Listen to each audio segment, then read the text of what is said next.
संसद का शीतकालीन सत्र आज खत्म हो गया, लेकिन टेनी पर विरोध खत्म नहीं हुआ है। सवाल है कि किसानों की नाराजगी झेलकर भी बीजेपी टेनी को क्यों बचाती है।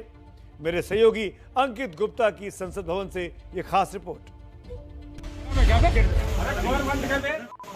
15 दिसंबर को एबीपी न्यूज के पत्रकार के साथ गाली गलौज, एक निर्दोष आदमी के लिए बनाया। और तब से सवाल यही उठ रहा है कि गालीबाज मंत्री का इस्तीफा कब होगा। लेकिन 7 दिन बाद यानी करीब 170 घंटों के बाद भी टेनी का इस्तीफा नहीं हुआ। इस बीच न वो मीडिया के सामने आए, न संसद में दिखे। इन 7 दिनों में 7 बिल संसद में पास हो गए, लेकिन भारत सरकार के गृह राज्य मंत्री टेनी नहीं दिखे तो नहीं दिखे। इस दौरान विपक्ष के 12 सांसदों के निलंबन का मुद्दा संसद के सिर चढ़कर बोल रहा था, लेकिन किसी ने नहीं सुनी तो मंत्री टेनी की बोली। इस दौरान टेनी के इस्तीफे की मांग पर विपक्ष अड़ा रहा, लेकिन टेनी गायब रहे तो गायब रहे। रिपोर्ट आई है कि ये कंस्पिरेसी है, प्रधानमंत्री उस मंत्री के बारे में कुछ नहीं करते हैं। एक अपराधी मंत्री को क्यों बचा रहे हैं? पूरा देश आक्रोशित है कि किसान के हत्यारे को क्यों नहीं बर्खास्त किया जा रहा है। इस्तीफा लिए बगैर हम चुप नहीं बैठेंगे। लोकसभा हो या राज्यसभा, इन 7 दिनों में बार बार ठप्प होती रही तो टेनी के नाम पर राज्यसभा के 19 घंटे हंगामे में खत्म हो गए, लेकिन खत्म नहीं हुआ तो टेनी पर बवाल और सवाल। जब सदन में जब मैं किसी का नाम बोलता हूं, वो अनुपस्थित हो तो मुझसे पूछें। मैंने कभी सदन में उनका नाम नहीं बोला। उनका कोई बिल नहीं था, विधेयक नहीं था, उनका प्रश्नकाल नहीं था।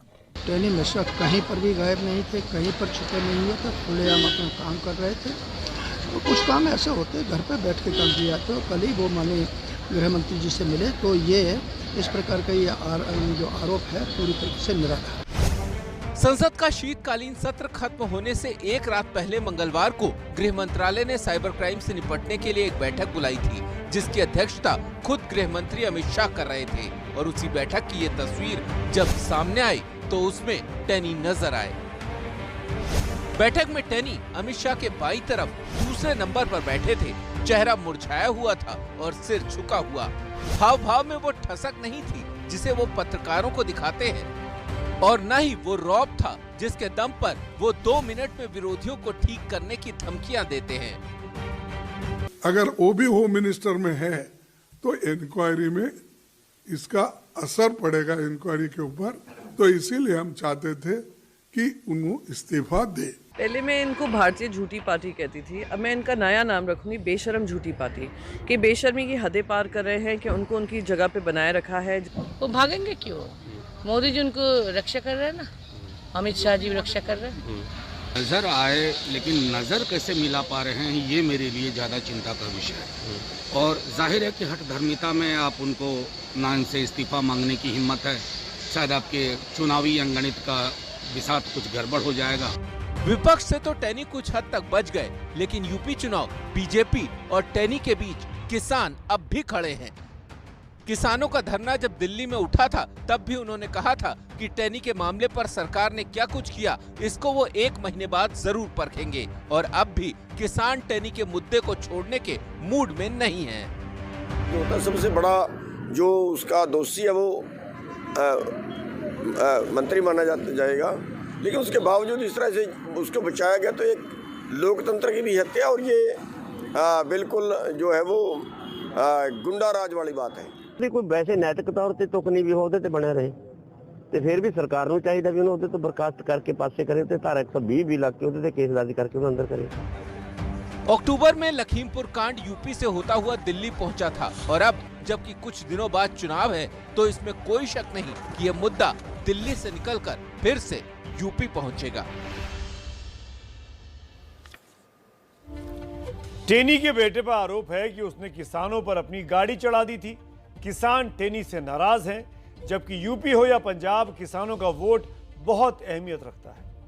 उत्तर प्रदेश में 17% आबादी खेती से जुड़ी हुई है और यूपी की 403 में से 200 सीटों पर किसानों का सीधे तौर पर प्रभाव है।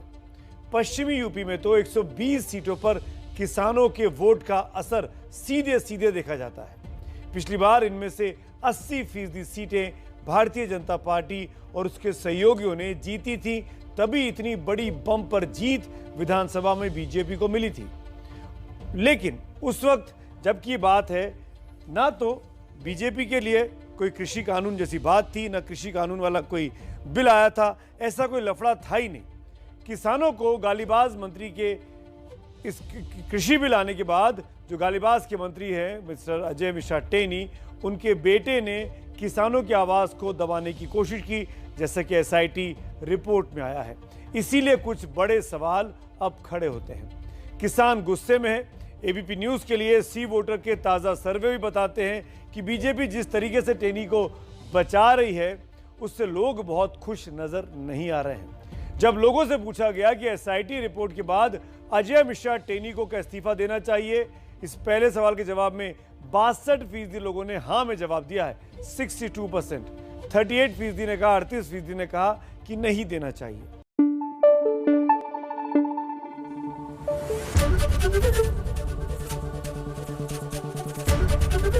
एबीपी न्यूज़ आपको रखे आगे।